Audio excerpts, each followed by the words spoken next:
thank you for being one of like 2 outlets that's actually asked what can people do to help. Because Mel and I were just actually talking about this before we got on.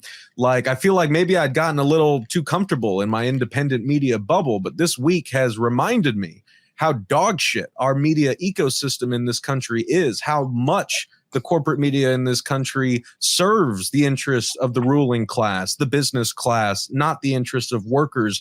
I am struggling to find, many articles that actually quote a rank and file worker. And it's baffling to me. Right now, the New York Times on its front page has a story that keeps talking about a strike, doesn't even mention a lockout, even though that is what is currently hurting the economy right now. Not a single worker, as Jonah Furman, the great Jonah Furman, has pointed out on Twitter. There's not a single railroad worker in this country who is on strike. There are, however, a number of rail carriers that are already issuing like soft lockouts, reductions in services, because they are trying to bully their customers. They are trying to bully Congress. They're trying to bully everyone into getting their way because they can, because they have developed over the past half century an oligopoly on a vital supply chain in this country. And I'm going to talk about that in a second, right? Because what I want people to understand, I completely understand that you are worried about what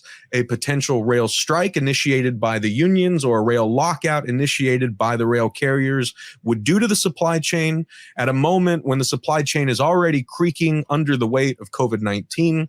The war in Ukraine has had ripple effects throughout the supply chain. Extreme weather events exacerbated by climate change have made the supply chain around the world less predictable. And as Mel has written about for the Real News, if you have a breakdown like a boat in the Suez Canal, that it has ripple effects throughout the entire world. So what happens here will impact not just the entire country, but it will have ripple effects in the global economy as well. And at a time when inflation's already high, price of goods is already squeezing working people, I understand that you are worried about what this may do to your already overburdened pocketbook. What I want to stress to you is that you are already paying for the ways that corporate billionaires and CEOs and shareholders of these companies have done to the supply chain. You would already be paying less for almost everything that you stock your house with, all the basic necessities that touch a rail line at some point in their lifetime, right? All of the ways that the corporate executives who own these companies and have used the rail industry as a cash machine, they have been jacking up prices because they can, because we need railroads. There's no way to get around that. You can't offload all of the freight that goes on the rail lines to trucks. That's just not going to happen. If you want an example, look at the ports, right? You can't, unstuck these already stuck ports by pushing everything onto 18-wheelers. You're going to have a bunch of backups like we've been having. And what happens then?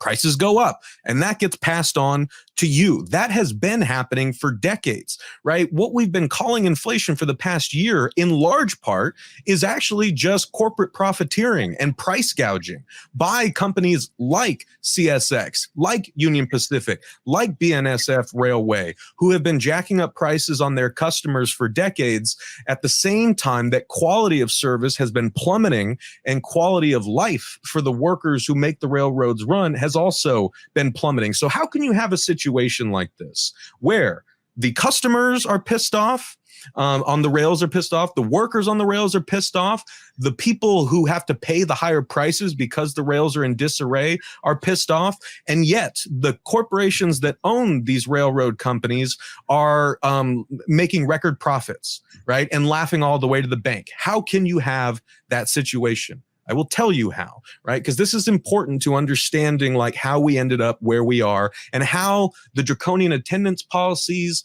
and the ways that workers are, begging to have a better quality of life, how all that ties into this big mess, right?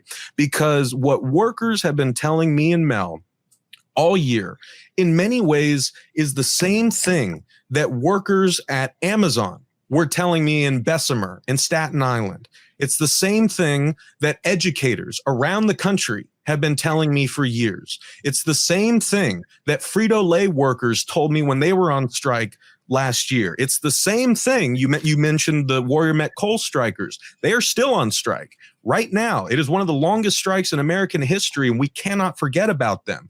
But all of these workers, like so many others, have said the same thing. We want to be treated like human beings. We want to be able to live our lives and actually have a life outside of work. We want to do more than just be beholden to our jobs and be pointed in this or that direction and have nothing to say or do about it. That is what workers have been saying on the railroads for a long time. Now, why do we have to have a situation like that? Of course, it's a rail industry. It's a complex industry. There are going to be derailments. There are going to be delays. You can't have, a precise schedule all the time. But that's not even the issue.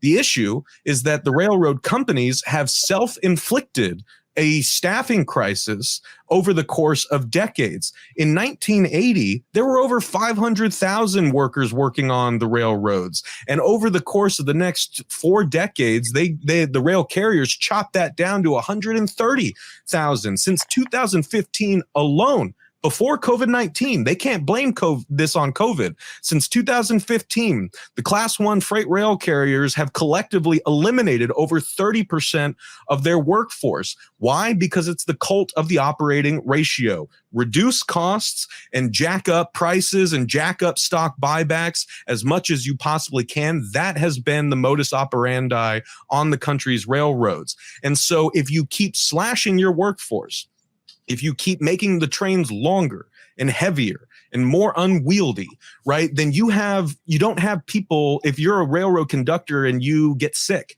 and you need to take time off, essentially the railroads have made it so that you hardly have anyone to fill that in, because they've laid everyone off. They fired everyone. There used to be 5-man crews on these big trains. Now they're down to 2, and the railroads want to get it down to 1. Imagine if there's a derailment and there's a car carrying pure chlorine that is like oozing into a small town, right? If you have one person on that car, there's going to be a catastrophic lag before they can actually get to that derailment and do something about it. And a lot of people could die, right? So slashing the workforce so much, so often, and for so long, while, again, they have an oligopoly. They don't have competitors. They all work in tandem with each other. It's essentially a cartel, right? So they can do this. The people who depend on the freight system can't really go anywhere else. They're going to pay the higher prices. They're going to pass those higher prices on to consumers as much as they possibly can. Meanwhile, the railroads are currently complaining about a labor shortage that they have caused. And because they have continuously tried to cut their labor costs, what that means is piling more work onto fewer workers, making their lives more miserable and making them more unsafe. But it also means that they need to instill these draconian attendance policies, because if you have anyone take a break, it's going to throw the whole system off because you don't have reserves to fill that in. There's no workers left. They have all the workers that they have. This is the true definition of a skeleton crew across the entire industry. So if you have folks taking time off for things like, I don't know, the birth of your child, for example, or, an unplanned sickness, throws the whole thing into a nightmare disarray, right? Thanks for watching. If you want to support our mission to transform politics into service, please like this video, subscribe, follow us on social media, and consider joining our Patreon, where you'll get early access to our interviews as well as other exclusive content. Links are in the description. Peace out.